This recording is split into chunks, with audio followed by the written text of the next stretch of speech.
మీరు సమ్మెలోకి వెళ్తే ఎస్మా ప్రయోగిస్తామంటూ ప్రభుత్వం ప్రకటించింది. సమ్మెలో నిన్న రోగులకు ఎటువంటి ఇబ్బంది లేక ఆల్రెడీ మేము నోటీస్ కూడా ఇవ్వడం జరిగింది.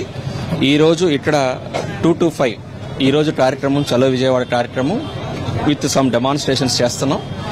రేపు మార్నింగ్ 100 స్ట్రైక్ కి వెళ్తున్నాం.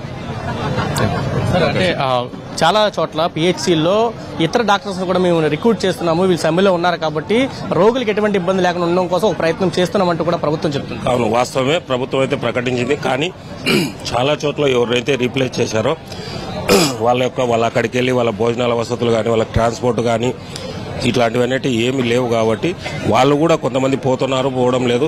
ఏంటంటే మనకు తెలుస్తున్నది ఏంటంటే అక్కడ కూడా వసతులు ఏది వైద్యం కానీ ఏది అందడం లేనిది గ్రామీణ ప్రాంతాల నుంచి. ఎందుకంటే మేమందరం చేసేది పిఎస్సీలో.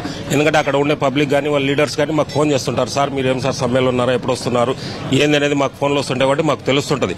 ఎందుకంటే అక్కడ కూడా ఏం వైద్యం అనేది జరగడం లేదు. కాకపోతే ఇది వాళ్ళు ఏదో ఆల్టర్నేట్గా చేసినాము ఏమీ ఇబ్బంది లేదని చెప్తున్నారు.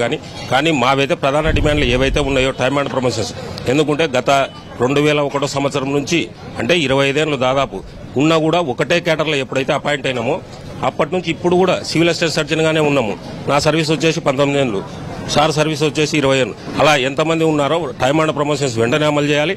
అలాగే గ్రామీణ వైద్యులు వీళ్ళు ఎవరైతే 2020 నుంచి 2022, 23 బ్యాచ్ ఎవరైతే రిక్రూట్ అయ్యారో పాపం వాళ్ళు ఎందుకు వచ్చారంటే కోవిడ్లో వాళ్ళు ఆల్రెడీ కాంట్రాక్ట్లో చేసిన వాళ్ళంతా పర్మనెంట్ గా రిక్రూట్ అయ్యారు. ఎందుకంటే అప్పుడు వచ్చేసి 30% ఇస్తామని చెప్పి 30% ఏదైతే ఇస్తామని చెప్పి ఇచ్చి చేశారు. కాకపోతే ఇప్పుడు ఏంటంటే వాళ్ళు 15% కూడా ఆల్ క్లినికల్స్ కాకుండా కొన్ని బ్రాంచ్లు మాత్రమే ఇస్తాము, అది కూడా ఈ సంవత్సరం వరకే ఇస్తాము అని చెప్పి చెప్పడం జరిగింది. మాకు వాళ్ళ టైమ్ అండ్ ప్రమోషన్స్ కానీ అలాగే ఇన్ సర్వీస్ పీజీ కానీ, ఎందుకంటే గ్రామీణ ప్రాంతాల్లో చేసేవాళ్ళు చాలా మంది ఉన్నారు. ఎందుకంటే ట్రైబల్ అలవెన్సెస్ లేకుండా చేస్తున్నారు. ఎందుకంటే ఇప్పుడు పాడేరు కానీ అరకు కానీ ఇట్లాంటి ప్లేసుల్లో చేస్తున్నారు. పాపం వాళ్ళకి ట్రాన్స్పోర్ట్ ఉండదు. ఒక వైద్యుడు అక్కడికి వెళ్లి చేస్తున్నా అంటే 5.5 సంవత్సరం కష్టపడి చదివి అక్కడికి చేస్తున్నా అంటే మా బాధలు కూడా ఆలోచించాలి.